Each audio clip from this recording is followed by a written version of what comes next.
जय मसीह की दोस्तों, प्रभु के नाम में आप सभी को स्वागत है। आज हम परमेश्वर के वचन से एक बहुत ही गहरी और जीवन बदल देने वाली शिक्षा सीखने जा रहे हैं। और आज का विषय है, क्या आप परमेश्वर की निमंत्रण को ठुकरा रहे हैं? मैं फिर से दोहराना चाहूंगा, क्या आप परमेश्वर के निमंत्रण को ठुकरा रहे हैं? काफी रोचक विषय है भाई और बहनों, अंत तक बने रहिएगा। तो चलिए हम शुरुआत करते हैं वचन को पढ़ने से।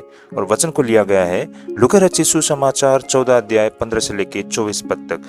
Gospel according to the Luke chapter 14 verse 15 up to 24। तो वचन यहाँ पर इस प्रकार लिखा है, उसके साथ भोजन करने वालों में से एक ने ये बातें सुनकर उससे कहा, धन्य है वह जो परमेश्वर के राज्य में रोटी खाएगा। उसने उससे कहा, किसी मनुष्य ने बड़ी जेवनार और बहुतों को बुलाया। जब भोजन तैयार हो गया तो उसने अपने दास के हाथ नेफ्ताहारियों को कहना भेजा कि आओ, अब भोजन तैयार है। पर वे सब के सब क्षमा मांगने लगे। पहले ने उससे कहा, मैंने खेत मोल लिया है और अवश्य है कि उसे देखूं। मैं तुझसे विनती करता हूँ, मुझे क्षमा कर दे। दूसरे ने कहा, मैंने 5 जोड़े बैल मोल लिए हैं और उन्हें परखने जाता हूँ। मैं तुझसे विनती करता हूँ, मुझे क्षमा कर दे। एक और ने कहा, मैंने ब्याह किया है, इसलिए मैं नहीं आ सकता। उस दास ने आकर अपने स्वामी को ये बातें कह सुनाई। तब घर के स्वामी ने क्रोध में आकर अपने दास से कहा, नगर के बाजारों और गलियों में तुरंत जाकर कंगालों, टुंडों, लंगड़ों और अंधों को यहाँ ले आओ। दास ने फिर कहा, हे स्वामी, जैसे तूने कहा था वैसे ही किया गया है, फिर भी जगह है। स्वामी ने दास से कहा, सड़कों पर और बाड़ों की ओर जाकर लोगों को बरबस ले आ, ताकि मेरा घर भर जाए। क्योंकि मैं तुमसे कहता हूँ कि उन नेवते हुए में से कोई मेरे जेवनार को न चखेगा। आमेन। काफी रोचक विषय है भाई और बहनों, अंत तक बने रहिएगा। तो हम शुरुआत करते हैं आज के अध्ययन को। तो भाई और बहनों, इससे हम शुरुआत करते हैं इस सोच से। मान लीजिए किसी बहुत बड़े मंत्री या फिर बहुत बड़े अधिकारी से आपको निमंत्रण मिले एक बहुत ही बड़े से भोज में भाग लेने के लिए, और वो भोज में सब कुछ तैयार है, मात्र आपको जाना है और उस भोज में भाग लेना है। तो क्या आप मना करेंगे? स्वाभाविक है, हम मना नहीं करेंगे। अगर मान लीजिए कोई प्रधानमंत्री, मुख्यमंत्री, बहुत ही बड़ी अधिकारी आपको निमंत्रण करे, तो बेशक आप पूरी कोशिश करेंगे कि वहां उपस्थित हो, और इसे आप मना नहीं करेंगे, इसे आप एक अवसर के रूप में लेंगे। लेकिन भाई और बहनों, उसी तरह आज हम देखेंगे कि बहुत सारे लोग परमेश्वर के निमंत्रण को मना कर देते हैं, और यही इस दुष्टांत की सच्चाई है। लेकिन अब पहले हम आगे बढ़ने से पहले समझने के लिए प्रयास करते हैं इस घटना की पृष्ठभूमि को। भाई और बहनों, प्रभु यीशु मसीह एक फरीसी के घर में भोजन कर रहे थे। वहां धार्मिक लोग बैठे हुए थे जो खुद को बहुत धर्मी समझते थे। तभी एक व्यक्ति कहता है, धन्य है वे जो परमेश्वर के राज्य में भोजन करेगा।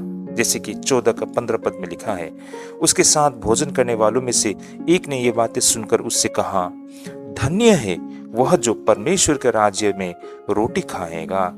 यह सुनकर प्रभु यीशु मसीह एक कहानी को बताते हैं, लेकिन ये सिर्फ कहानी नहीं है, ये हमारी जिंदगी की सच्चाई भी है। आगे हम देखते हैं लूका रचित सुसमाचार 14 अध्याय 16 पद में, जैसा यहाँ लिखा है, उसने उससे कहा, किसी मनुष्य ने बड़ी जेवनार की और बहुतों को बुलाया।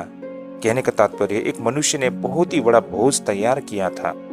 यह मनुष्य कौन है भाई और बहनों? भाई और बहनों, ये मनुष्य स्वयं परमेश्वर है। और ये भोज क्या है? और ये भोज है वह उद्धार, स्वर्ग का मार्ग, अनंत जीवन। प्रिय दोस्तों, परमेश्वर ने सब कुछ तैयार कर दिया है आपके लिए, मेरे लिए। यहाँ इस कहानी में जो मनुष्य कहा गया है वो मनुष्य स्वयं परमेश्वर है, और वो भोज उद्धार का मार्ग और स्वर्ग का मार्ग और अनंत जीवन का मार्ग है, और इसके लिए वे हमें आमंत्रित करते हैं। 17 पद में हम देख सकते हैं, जैसा लिखा है, सब कुछ तैयार है, आओ, ऐसा कहा गया। आइए हम वचन को पढ़ते हैं लूका 14 का 17 में। जब भोजन तैयार हो गया तो उसने अपने दास के हाथ नेफ्ताहारियों को कहला भेजा कि आओ, अब भोजन तैयार है। ध्यान दीजिए भाई और बहनों, यहाँ पर परमेश्वर कहते हैं, कहने का मतलब वो मनुष्य कहते हैं सब कुछ तैयार है, आपको कुछ करने की जरूरत नहीं है, बस आपको आना ही है। लेकिन 18 पद में हम देखते हैं क्या कहा गया है। 18 पद में उन्होंने बहाने बनाना शुरू किया, जैसा वचन में लिखा है, पर वे सब के सब क्षमा मांगने लगे। पहले ने उससे कहा, मैंने खेत मोल लिया है और अवश्य है कि उसे देखूं, मैं तुझसे विनती करता हूँ, मुझे क्षमा कर दे। भाई और बहनों, अब इस कहानी में बहुत ही बड़ी एक बदलाव आती है। जिन्हें बुलाया गया था उन्होंने मना कर दिया। पहला आदमी कहता है कि मैंने खेत खरीदा है। भाई और बहनों, आज के संदर्भ में इसका मतलब क्या हो सकता है? जैसे कि पैसा, रुपया, प्रॉपर्टी, इन्वेस्टमेंट। आज लोग कहते हैं कि मैं अभी बहुत ही व्यस्त हूँ, परमेश्वर आप क्षमा करें, मैं परमेश्वर के लिए समय बाद में दूंगा। इस तरह की रवैया होता है। लोग पैसा कमाने, प्रॉपर्टी और इन्वेस्टमेंट को लेकर वो व्यस्त है। इसे हम इस तरह ले सकते हैं। 19 पद में जैसा यहाँ पर कहा गया है, वो दूसरा व्यक्ति कहता है मैंने बैल खरीदे हैं, जैसे कि वचन में लिखा है 14 को 19 में। दूसरे ने कहा मैंने 5 जोड़े बैल मोल लिए हैं और उन्हें परखने जाता हूँ, मैं तुझसे विनती करता हूँ, मुझे क्षमा कर दे। इसका मतलब क्या है? काम, बिजनेस, कैरियर। भाई और बहनों, आज के संदर्भ में हम इस तरह देख सकते हैं कि आज इंसान कहता है कि मेरे पास समय नहीं है। यह आज हो रहा है भाई और बहनों। जब लोगों को परमेश्वर की संगति के लिए, परमेश्वर की सेवा के लिए बुलाया जाता है, तो वो कहते हैं कि मैं अपने व्यवसाय को लेकर बहुत व्यस्त हूँ, मैं अपने भविष्य को लेकर बहुत चिंतित हूँ, आज मेरे पास समय नहीं है, जब समय मिलेगी तो मैं जरूर समय दूंगा। यह आज के समय में विश्वासियों का बहाना होता है। और 20 पद में क्या लिखा गया है? तीसरा व्यक्ति कहता है मेरी शादी हुई है, जैसे कि 4 का 20 पद में लिखा है। एक और ने कहा मैंने ब्याह किया है, इसलिए मैं नहीं आ सकता। भाई और बहनों, इसका अर्थ क्या है? रिश्ते और परिवार। कहने का मतलब वो व्यक्ति अपने परिवार को इतना महत्व देते हैं कि उसके पास परमेश्वर के लिए समय ही नहीं है। प्रिय दोस्तों, हमें ये बात को समझना होगा कि ये सारी चीजें गलत नहीं है। रुपया कमाना, पैसा कमाना, भविष्य के लिए इन्वेस्टमेंट करना, भविष्य के लिए योजना बनाना, अपने रिश्ते को और परिवार को महत्व देना, ये बहुत ही अच्छी चीज है, हमें करनी चाहिए।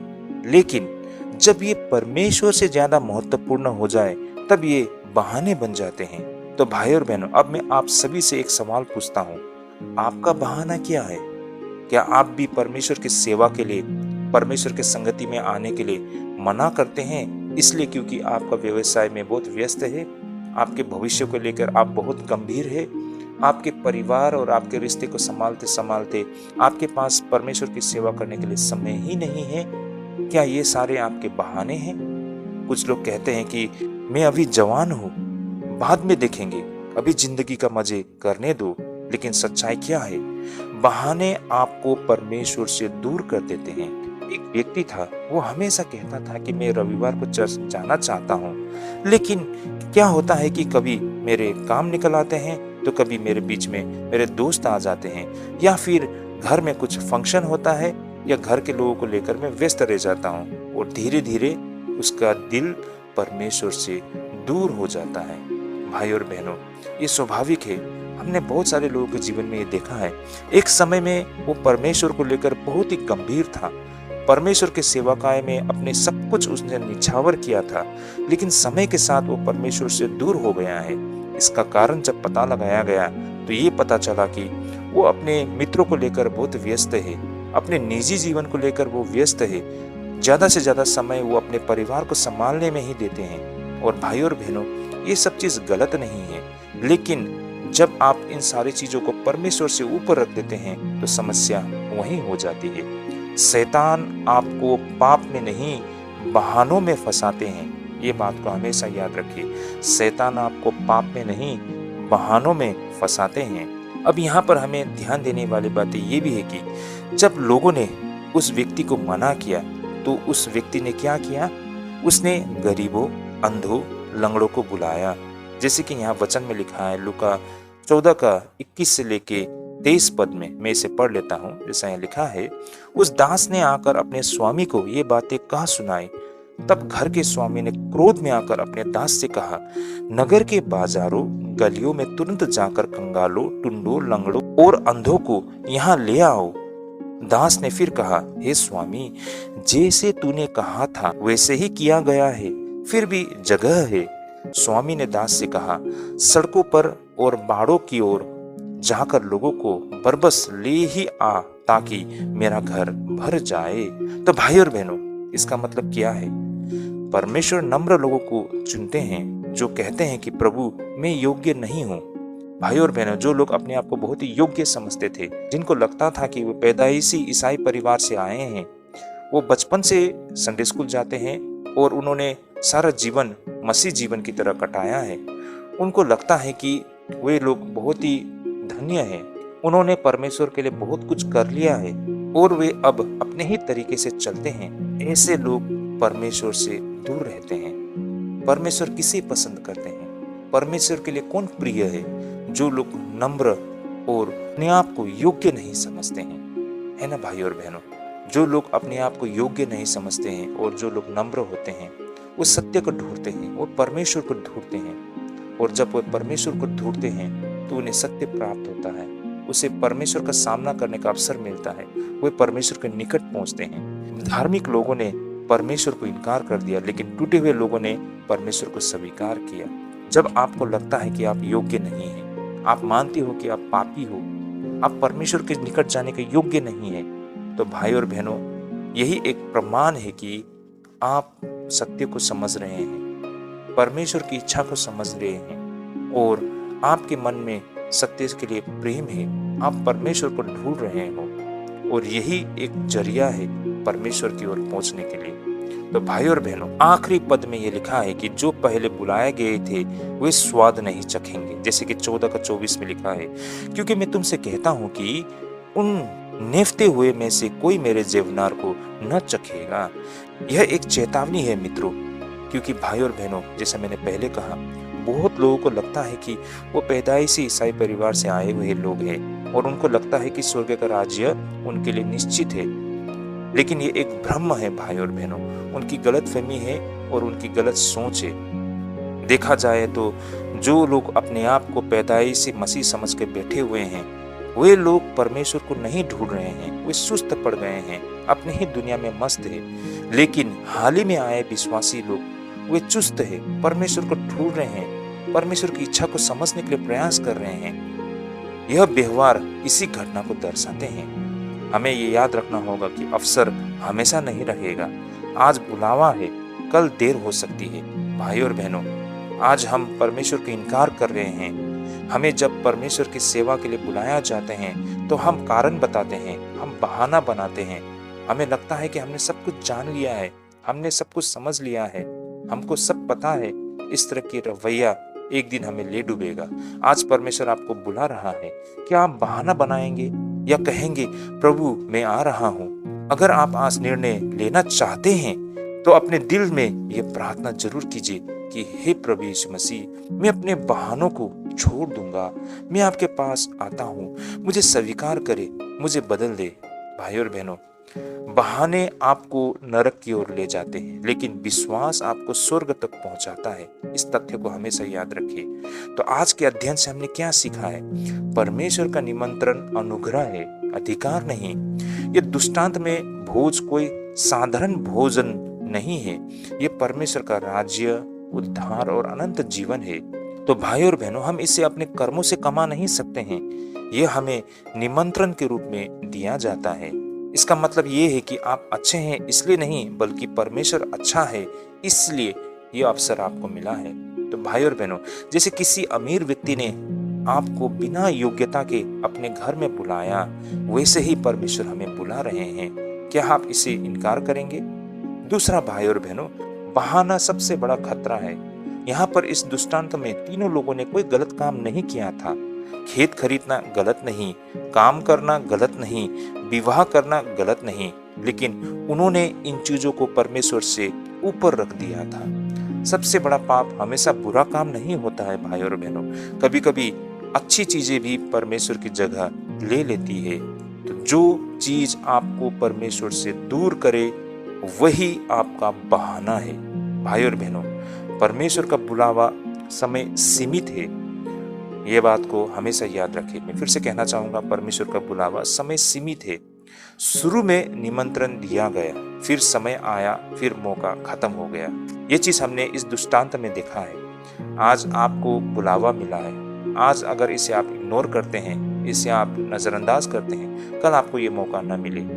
आज मौका है, कल नहीं भी हो सकता है। मैं बाद में बदलूंगा, अभी समय नहीं है, इस तरह की सोच बेहद खतरनाक है। हमने यहाँ पर एक और बहुत ही अच्छी बात भी सीखी है। वो क्या है? परमेश्वर अस्वीकृति को गंभीरता से लेते हैं, यानी कि रिजेक्शन। जब लोगों ने मना किया तो घर का स्वामी क्रोधित हुआ। भाई और बहन, इसका मतलब आप बार बार परमेश्वर को इनकार करते हैं तो बेशक परमेश्वर आपसे नाराज होंगे। परमेश्वर हमसे बेहद प्रेम करते हैं, लेकिन ये याद रखें वह न्यायी भी है। बार बार मना करने का परिणाम बेहद गंभीर होता है। और हमने ये भी देखा है कि परमेश्वर नम्र और टूटे हुए लोगों को स्वीकार करते हैं। जब अमीर और योग्य लोगों ने मना किया तो गरीब, अंधे, लंगड़े बुलाए गए।